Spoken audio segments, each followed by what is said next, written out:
वक्फ bill में संशोधन के लिए शुक्रवार को जॉइंट पार्लियामेंट्री कमेटी की चौथी बैठक हुई। इसमें एएसआई यानी आर्कियोलॉजिकल सर्वे ऑफ इंडिया की टीम भी शामिल हुई। टीम ने कमेटी को प्रोजेक्टर के जरिए बताया कि नया संशोधन बिल पुराने स्मारक को संरक्षित रखने के लिए कितना जरूरी है। चौथी बैठक में भी पक्ष और विपक्ष के सांसदों के बीच हंगामा हुआ है। शुक्रवार को शाम तक समिति के सामने लगभग 13,50,000 से ज्यादा सुझाव के ईमेल्स आ चुके हैं। सोचिए, 13 लाख से ज्यादा। दरअसल संसदीय कार्य और अल्पसंख्यक मामलों के मंत्री किरण रिजिजू ने 8 अगस्त को लोकसभा में वक्फ बिल 2024 पेश किया था। कांग्रेस और समाजवादी पार्टी समेत विपक्षी दलों ने इस बिल को मुस्लिम विरोधी बताया था। विपक्ष के विरोध के बीच ये बिल लोकसभा में बिना किसी चर्चा के जेपीसी को भेज दिया गया था। कई संपत्तियां जो पहले भारत सरकार ने संरक्षित की थी, उन पर वक्फ ने बिना किसी सबूत के दावा कर दिया है।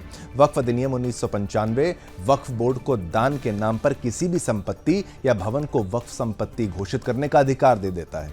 इस अधिकार का उपयोग करते हुए वक्फ बोर्ड ने संरक्षित स्मारकों को वक्फ संपत्ति घोषित करने की अधिसूचनाएं जारी की है, मनमानी की है, जिसके कारण प्राचीन स्मारक और पुरातत्व स्थल और अवशेष अधिनियम 1958 के तहत दिए गए अधिकारों के साथ टकराव हुआ है। तो अब एएसआई ने अपना पक्ष रखा है। अब इस खबर में को जाना है, इस खबर का पक्ष भी आप जानिए लावनी से।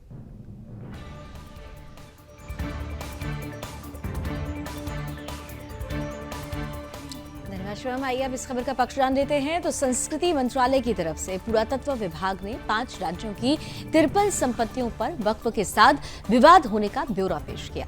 समिति के सामने एएसआई ने जिन 5 राज्यों की 53 विवादित साइट का ब्यौरा दिया, उनमें महाराष्ट्र, उत्तर प्रदेश, कर्नाटक, आंध्र प्रदेश और राजस्थान शामिल हैं।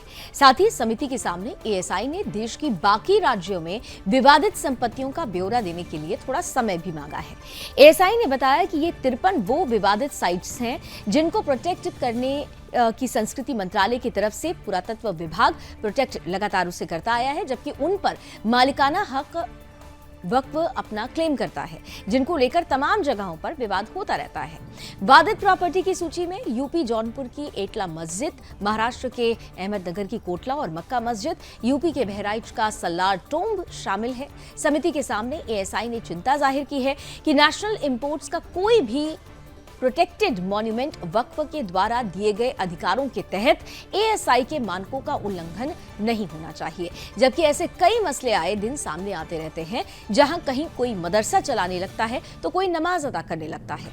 कई जगहों पर तो फोटोग्राफी और रंग रोगन कराने की कोशिश भी की जाती है।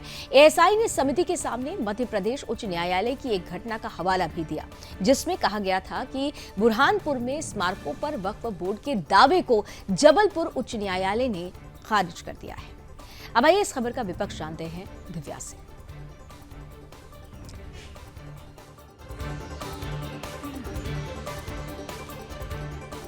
तो चलिए अब इस खबर का विपक्ष जान लेते हैं। बैठक के दौरान विपक्षी सांसदों ने कुछ सवाल उठाए। डीएमके सांसद ए राजा ने कहा है कि वक्फ अधिनियम 1913 में पारित किया गया था। शहरी मामलों के मंत्रालय के प्रेजेंटेशन में इस बात का उल्लेख क्यों नहीं है। इसके बाद सांसदों और अधिकारियों में तीखी बहस हुई। सांसदों ने कहा कि अधिकारी अधूरी जानकारी दे रहे हैं। आपको बता दें कि जेपीसी की दूसरी बैठक में विपक्षी सदस्यों ने कुछ देर के लिए बैठक से वॉकआउट किया था। ये बैठक करीब 8 घंटे तक चली और बैठक में ऑल इंडिया सुन्नी जमीयतुल उलेमा और Indian Muslim for civil rights, इसी के साथ राजस्थान मुस्लिम वक्फ, दिल्ली और यूपी सुन्नी वक्फ बोर्ड के विचारों को सुना गया। आपको बता दें कि मुस्लिम संगठनों का आरोप है कि बिल में कई प्रावधान मुसलमानों के लिए चिंता का विषय है। बैठक में वक्फ बॉय यूजर्स पर सबसे ज्यादा चर्चा है। आपको यह भी जानकारी दे दें कि मुस्लिम पक्ष ने कहा है कि ये धार्मिक आस्था और व्यवहार का मामला है, इसलिए सरकार को इसमें दखल नहीं देना चाहिए। तेलंगाना वक्फ बोर्ड के अध्यक्ष सैयद अजमतुल्ला हुसैनी ने इस विधेयक को लेकर सरकार की मंशा पर सवाल उठाया है। उन्होंने कहा है कि जब किसी कानून में संशोधन किया जाता है तो उसमें 2 बातें शामिल होती है। पहला, संशोधन की आवश्यकता क्यों है। दूसरा, कि पिछले कानून को मजबूत करने के लिए संशोधन लाया जाता है। इस विधेयक के माध्यम से सरकार का उद्देश्य वक्फ बोर्ड में संशोधन करना नहीं है, इसे पूरी तरीके से बदलना चाहते हैं।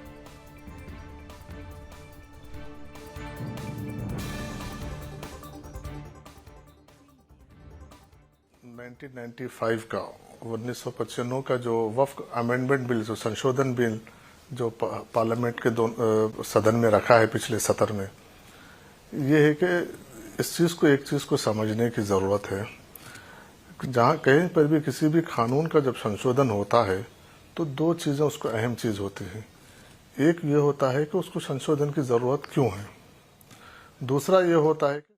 चलिए अगली खबर का रुख करते हैं। अब वक्फ की बात तो हमने की, अब जम्मू कश्मीर की बात। जम्मू कश्मीर में चुनाव है, लेकिन इससे घाटी में राजनीति तेज है। इस बीच नेशनल कॉन्फ्रेंस के नेता और जम्मू और कश्मीर के पूर्व सीएम उमर अब्दुल्ला ने संसद हमले के दोषी अफजल गुरु को लेकर एक बयान दे दिया है। इसके बाद राजनीति गर्मा चुकी है। नेशनल कॉन्फ्रेंस के नेता उमर अब्दुल्ला ने कहा कि 2001 के संसद हमले के दोषी अफजल गुरु को फांसी देने से कोई फायदा नहीं हुआ। उन्होंने ये भी कहा कि यदि हमारी सरकार होती तो अफजल गुरु की फांसी को मंजूरी नहीं देती, बचा लेते अफजल को। ये बात समाचार एजेंसी एएनआई से बात करते हुए उन्होंने कही है। उन्होंने स्पष्ट किया कि अफजल गुरु की फांसी में जम्मू कश्मीर सरकार की कोई संलिप्तता नहीं थी और इससे कोई उद्देश्य पूरा नहीं हुआ। यह भी बता दें कि अफजल गुरु को 13 दिसंबर 2001 को संसद भवन पर हमले की साजिश रचने के जुर्म में 9 फरवरी 2013 को दिल्ली की तिहाड़ जेल में फांसी दे दी गई थी। खबर सुनी, अब इस खबर का पक्ष जानिए लावनी से।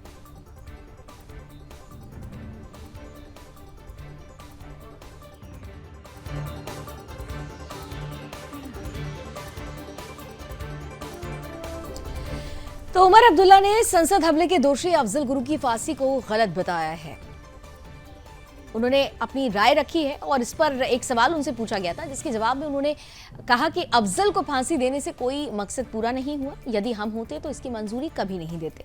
उन्होंने ये भी कहा कि वो मौत की सजा में विश्वास नहीं रखते हैं। ऐसा इसलिए क्योंकि इससे अदालती व्यवस्था पर सवाल उठते हैं। इस खबर का विपक्ष जानिए दिव्या से।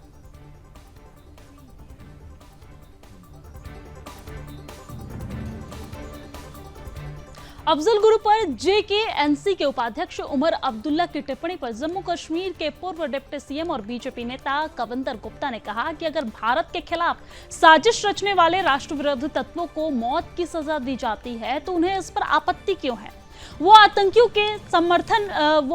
से समर्थन ले रहे हैं, इसलिए वो ऐसी भाषा बोल रहे हैं। वह इस टिप्पणी पर बीजेपी के राष्ट्रीय प्रवक्ता प्रदीप भंडारी ने कहा है कि जम्मू कश्मीर के लिए प्रधानमंत्री नरेंद्र मोदी का दृष्टिकोण विकास का रहा है। आपको बता दें कि प्रधानमंत्री नरेंद्र मोदी ने हमेशा विकास का काम जम्मू कश्मीर के लिए किया है, जबकि कांग्रेस पार्टी राहुल गांधी और उमर अब्दुल्ला आतंकवादियों को समर्थन देने में विश्वास रखते हैं। उन्होंने कहा है कि अगर उनके बस में होता तो वो अफजल गुरु की फांसी नहीं होने देते। इससे इंडी गठबंधन की मानसिकता जाहिर होती है। यानी कि उमर अब्दुल्ला के बयान पर अब राजनीति पूरी तरीके से तेज हो गई है। बीजेपी यहां पर इंडी गठबंधन को अब इस पूरे बयान के बाद घेरने का काम कर रही है।